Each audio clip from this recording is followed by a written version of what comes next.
A name that divides a nation. In every generation, there are names that refuse to fade quietly, names that spark debates, emotions, loyalty, and anger all at once. For some, Nnamdi Kanu is a freedom fighter, a man who dared to speak when others stayed silent. For others, he is a controversial figure whose words and actions intensified division in an already fragile nation. But before the protests, before the arrests, before the headlines and courtrooms, there was a child, a story, and a history that began long before his voice was ever heard. This is the story of Nnamdi Kanu, not as a slogan, not as propaganda, but as a human being shaped by history, identity, and conflict.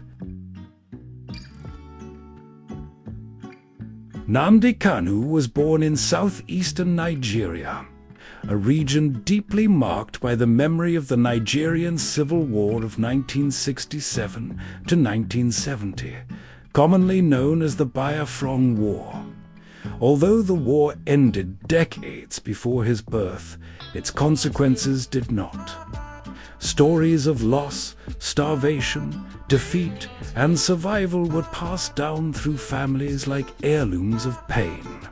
For many Igbo families, Biafra was not just history, it was identity. Growing up, Kanu was surrounded by conversations about marginalization, political exclusion, and unhealed wounds from the war. These narratives formed the background of his worldview. Education played a major role in his early life. He was known to be outspoken, inquisitive, and deeply interested in political discussions. Even at a young age, he showed a strong attachment to ideas of justice, self-determination, and identity, ideas that would later define his public life. As he grew older, Nnamdi Kanu left Nigeria and eventually settled abroad, spending significant time in the United Kingdom. Living outside Nigeria gave him distance, but also perspective. From abroad, he followed Nigerian politics closely. He watched elections, military legacies, ethnic tensions, and governance challenges from afar. But distance did not weaken his emotions toward home. Instead, it amplified them. In diaspora communities, conversations about Biafra were still alive.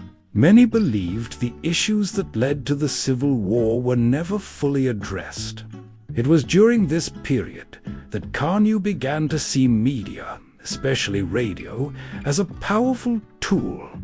And that tool would soon change everything.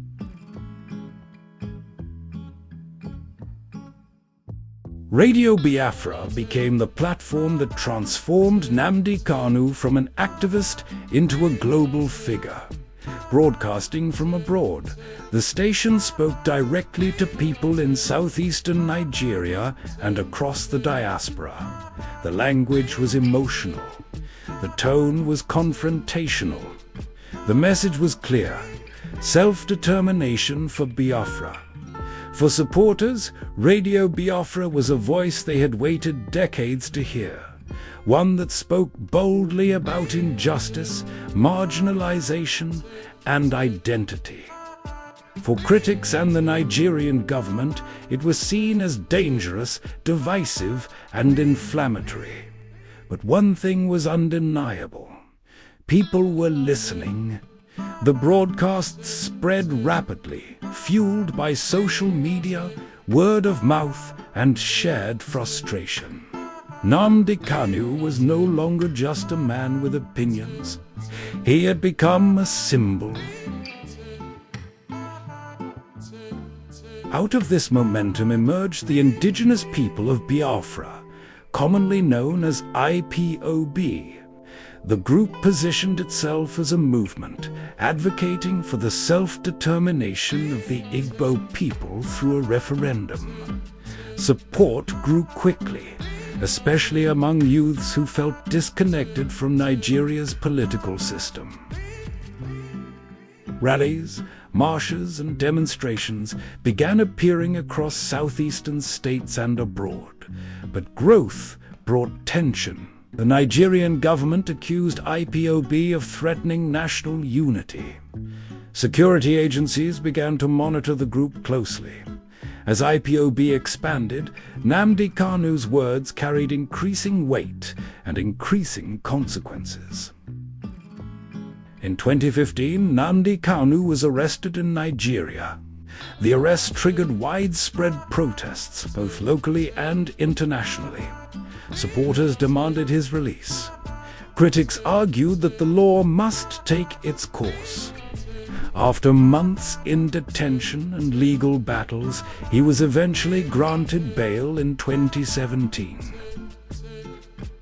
But freedom did not last long. Later that year, following heightened military presence in southeastern Nigeria, Kanu disappeared from public view. For months, rumors filled the silence. Some believed he had fled. Others feared worse. Eventually, it was confirmed that he had left Nigeria. But the movement he left behind did not disappear. In 2017, the Nigerian government officially designated IPOB as a terrorist organization. This decision deepened divisions across the country. Supporters rejected the label, insisting IPOB was a civil movement. Opponents argued the designation was necessary for national security. The Southeast experienced rising tension, economic disruptions, and frequent security operations. The name Nnamdi Kanu became inseparable from debates about unity, free speech, and national stability. In 2021, Nnamdi Kanu was rearrested under controversial circumstances and returned to Nigeria. The announcement sent shockwaves across the country and beyond. Once again, protests erupted. Court cases resumed. International human rights organizations took interest. Kanu's legal battle became not just a personal fight, but a political and symbolic one. For many, his detention represented unresolved national questions. For others, it reaffirmed the authority of the state. By this point, Nnamdi Kanu had become more than an individual. He was a symbol of resistance to some, a symbol of instability to others. His story reflected larger issues: identity, governance, history, and belonging. Whether loved or criticized, his influence could not be ignored. The story of Nnamdi Kanu is not over. It is still being written in courtrooms, in homes, in conversations, and in history books yet to be published. He remains a reminder that unresolved history has a way of returning, louder, stronger, and more complex. And as Nigeria continues to navigate its future, the questions raised by his story remain unanswered. Was this a man shaped by history, or a man who reshaped history himself? That judgment, like the story, is still unfolding. If you like true stories like this, please support the channel. Like and comment. Subscribe to the channel. We will bring you more stories like this from all over the world. See you on the next video. Thank you.